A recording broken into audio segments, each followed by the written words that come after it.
बिस्मिल्लाहिर्रहमानिर्रहीम। अस्सलाम वालेकुम। 10th क्लास आपके बायोलॉजी के चैप्टर नंबर 16 का लेक्चर नंबर 10 है।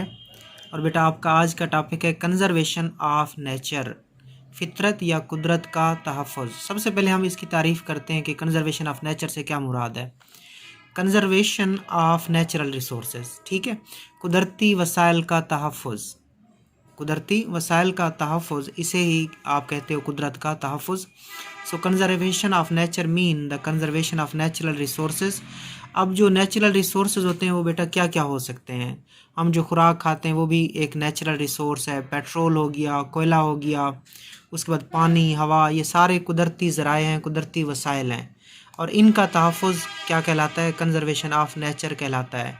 सो एवरीथिंग वी यूज़ और everything we consume such as food, such as petrol, they are all obtained from the natural resources। कोई भी चीज़ बेटा जो हम इस्तेमाल करते हैं, ठीक है, मिसाल के तौर पर खुराक, पेट्रोल, ये सारे कुदरती वसाइल में आते हैं। और जो कुदरती वसाइल होते हैं वो दो किस्म के होते हैं। एक रीन्यूएबल रिसोर्सेज होते हैं, उनको उर्दू में कहते हैं काबिल तजदीद वसाइल, और दूसरे होते हैं नॉन रीन्यूएबल रिसोर्सेज, उनको कहते हैं नाकाबिल तजदीद वसाइल। पहले इन दोनों की आपको डेफिनेशंस आती हो कि जो काबिल तजदीद वसाइल होते हैं वो क्या होते हैं। ठीक है, ऐसे वसाइल होते हैं बेटा जो आप बार बार इस्तेमाल कर सकते हैं। ठीक है, एक दो इस्तेमाल करें लेकिन वो ख़त्म नहीं होते, आप उनको बार बार इस्तेमाल कर सकते हैं। मिसाल के तौर पर हवा, मिसाल के तौर पर पानी। ऐसे वसाइल जो बार बार इस्तेमाल होने के बावजूद ख़त्म नहीं होते, ऐसे वसाइल को आप काबिल तजदीद वसाइल कहते हैं या रीन्यूएबल रिसोर्सेज कहते हैं। इनकी जो एग्जांपल्स हैं उनमें एयर है और वाटर है।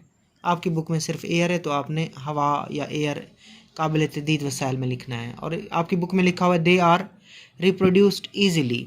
ठीक है, इनको आप आसानी से दोबारा प्रोड्यूस कर सकते हैं।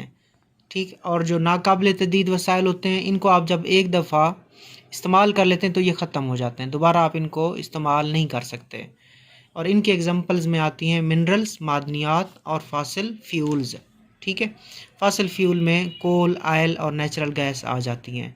इनकी डेफिनेशन ये है कि these are the resources which are not replenished once they get depleted, कि जब ये एक दफ़ा ख़त्म हो जाएं आप इनको दोबारा हासिल नहीं कर सकते। तो फिर हमें कौन से वसाइल का एहतियात से इस्तेमाल करना चाहिए? उन वसाइल का एहतियात से इस्तेमाल करना चाहिए जब हम एक दफ़ा इस्तेमाल कर लें तो वो ख़त्म हो जाते हैं, तो वो हैं आपके non renewable resources. So we have to conserve the non renewable resources because their reserves are limited and human are heavily dependent on them for daily needs। ऐसे वसाइल जो एक दफ़ा इस्तेमाल होने के बाद ख़त्म हो जाएं उनको आप नाकाबिल तजदीद वसाइल कहते हो। मिसाल के तौर पर मादनियात और फॉसिल फ्यूल्स। अब इनका इस्तेमाल हमें एहतियात से करना चाहिए। क्यों? क्योंकि एक तो ये ख़त्म हो जाएंगे और दूसरा इनके जो ज़ख़ीरे हैं, ज़ख़ायर हैं, वो लिमिटेड हैं, महदूद हैं, और इंसान बहुत ज़्यादा इनके ऊपर क्या करता है, इन्हिसार करता है। लिहाजा हमें इनका एहतियात से इस्तेमाल करना चाहिए।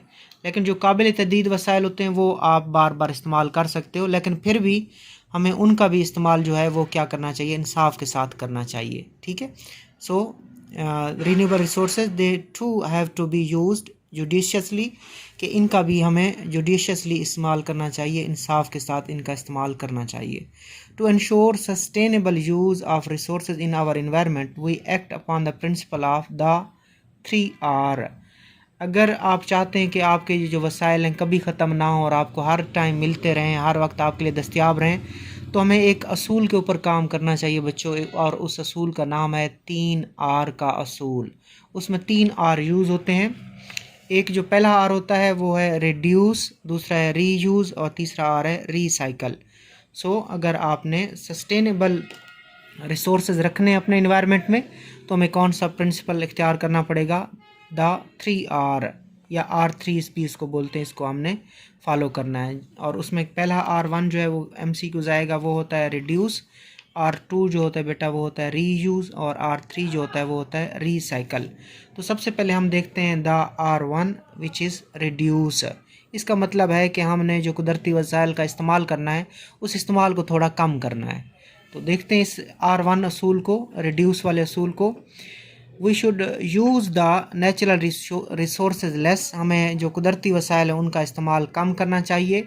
We should not waste the resources, हमें जो कुदरती वसाइल है उनको वेस्ट नहीं करना चाहिए।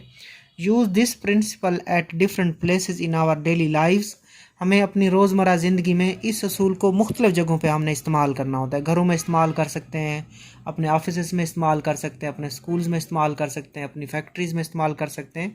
सो use this principle at different places in our daily lives, हमें अपनी रोज़मर्रा ज़िंदगी में इस असूल को, रिड्यूस वाले असूल को मुख्तलिफ़ जगहों पे इस्तेमाल करना चाहिए।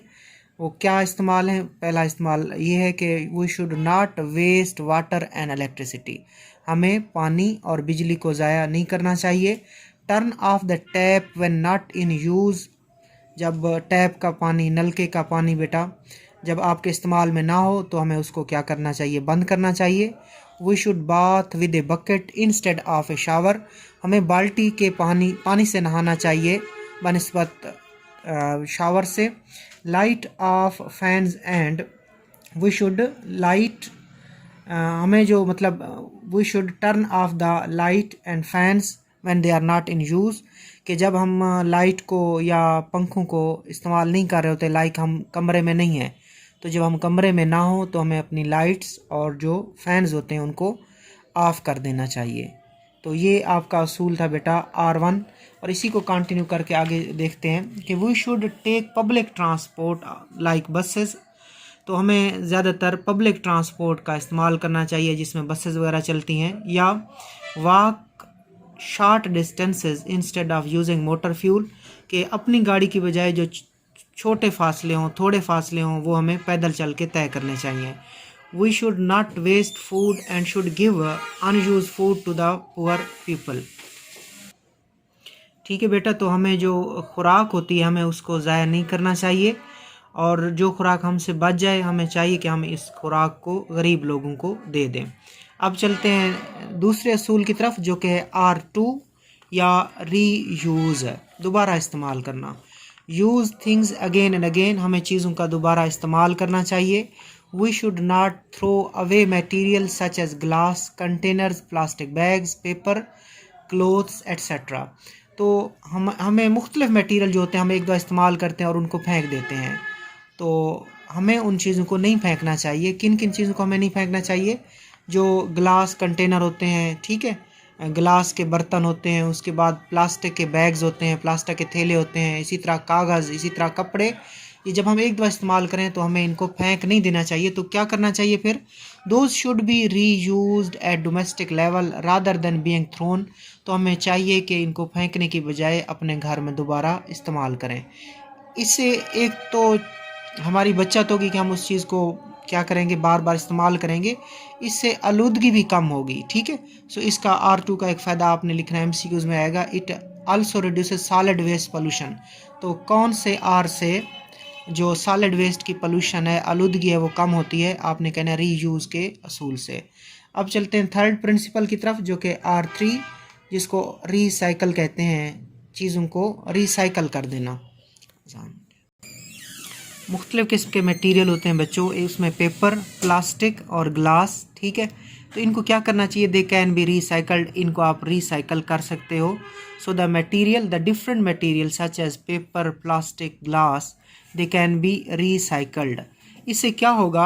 Decreases the volume of the refuse and helps in the conservation of the natural resources, इससे जो गंदगी है उसका जो ढेर होगा, उसका जो वॉल्यूम होगा, एक तो वो कम हो जाएगा, और इससे जो कुदरती वसाइल हैं उनको तहफ़्फ़ुज़ मुहैया करने में मदद मिलेगी, वो महफूज हो जाएंगे। तो ये था तीसरा R।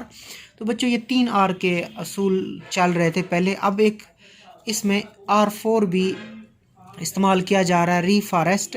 Trees should be planted during the rainy seasons और ड्यूरिंग रेन्स, जो दरख्त होते हैं हमें वो बारिश के मौसम में बच्चों लगाने चाहिए।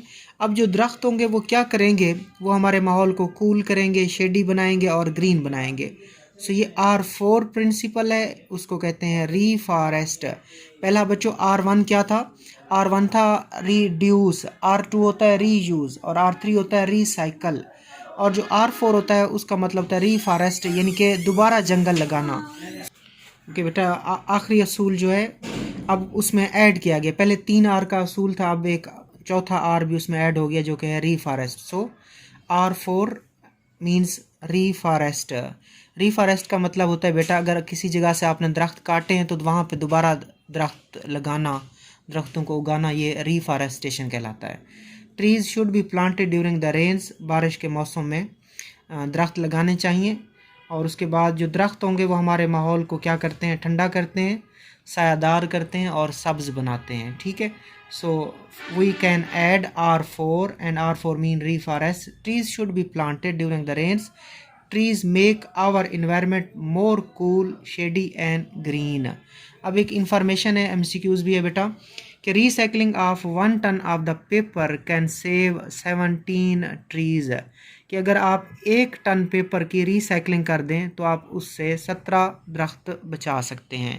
तो ये बच्चों आपका आज का टॉपिक था कंजर्वेशन ऑफ नेचर।